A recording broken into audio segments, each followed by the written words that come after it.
Hello everyone, my name is Pat, and believe it or not, I am not related to Charlie Day from It's Always Sunny in Philadelphia. Every time I get excited, my voice goes really high and that kind of comes out, but that's not what we're here for. We're here to learn 3 CrossFit-style movements that you can use in a commercial facility. We're gonna call them CrossFit-style movements because they're commonly found in CrossFit workouts or CrossFit spaces, but not so often found in commercial facilities. We're gonna show you how to do them so that you're not taking up too much space, not getting on people's nerves too much, and not drawing too much attention to yourself so that people kick you out of said facility. Let's jump into the first one, which is the snatch. So we're gonna talk about the snatch first. Now the snatch, it's a funny word. Snatchity, snatch, snatch, snatch. We'll get over that now, and we'll move on into what the actual movement is. The snatch is just taking something directly from the ground, putting it all the way up overhead. People will tell you it's a very complex movement, and it is. People spend their entire lives training to learn how to do a barbell snatch.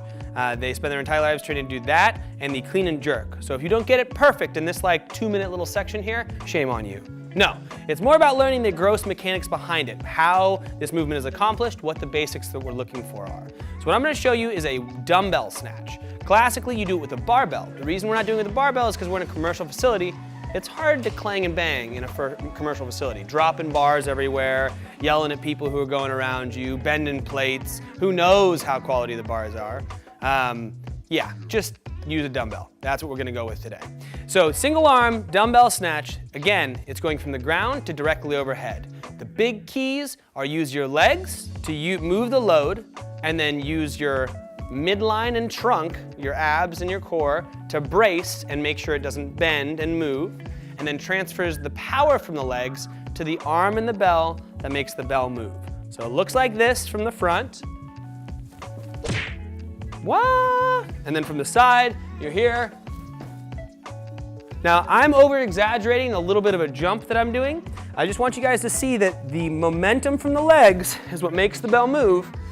And then I pull myself down slightly under it and land in what's called this power position. There's also a full snatch where you land in a squat, and there's also a muscle snatch where you land with your legs straight. I don't want you thinking about those two. I want you landing in this power position. Same thing you'd do if you jumped, landed like this.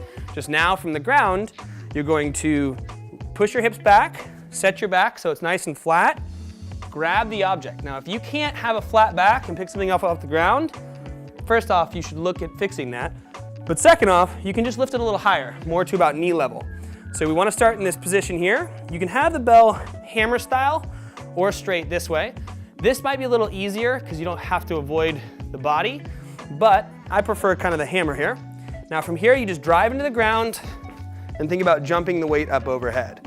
The arm is along for the ride, and the tendency for people is they don't trust the power from their legs, so they want to pull their arm really early. So you end up seeing this as they go overhead. What I want you to do is think about keep the arm as long as possible for as long as possible. That allows the power to transfer from the hips and legs into the object, get that bad boy moving. That's gonna be our power snatch. Packs quite a punch. If you couldn't hear it, I'm breathing kind of hard, and I've done like 4. Throw those into workouts. Make sure you're moving really well, pulling it off the ground, using those hips and legs. You'll get a nice, potent stimulus. Enjoy.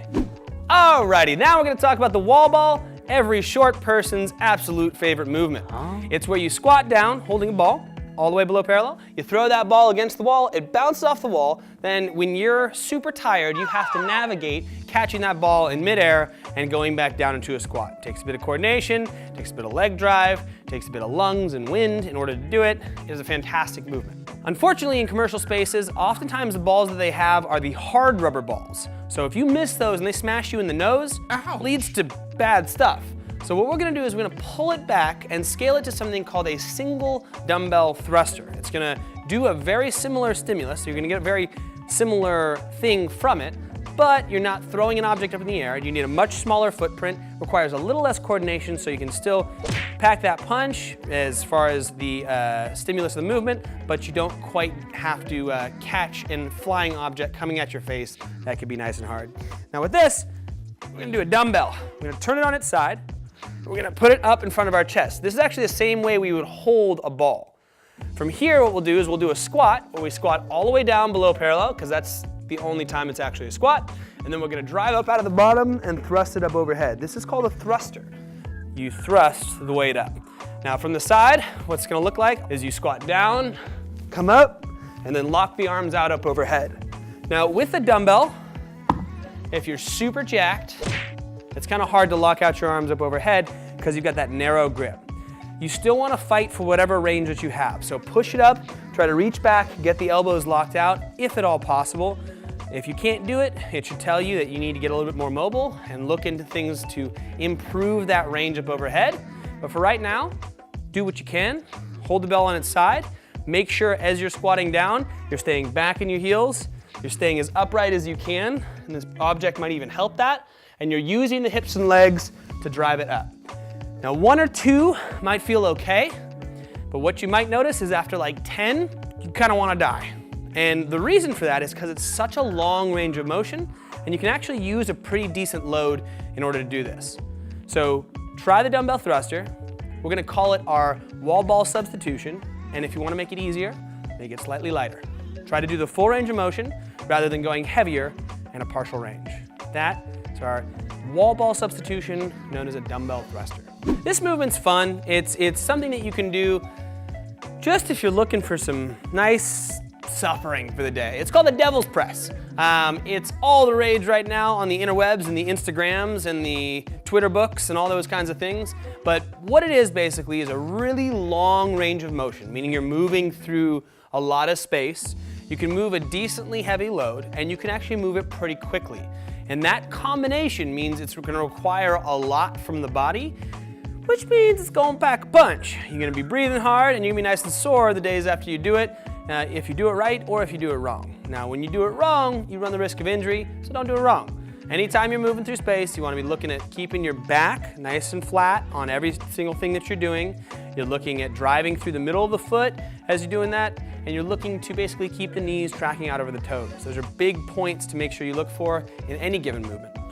If you've never done a burpee before, you're about to be enlightened. Burpee is you lie on the ground and you get back up and clap. They're pretty brutal, especially when you do them for any sort of number, like volume or number of reps. But you're gonna do a burpee with dumbbells.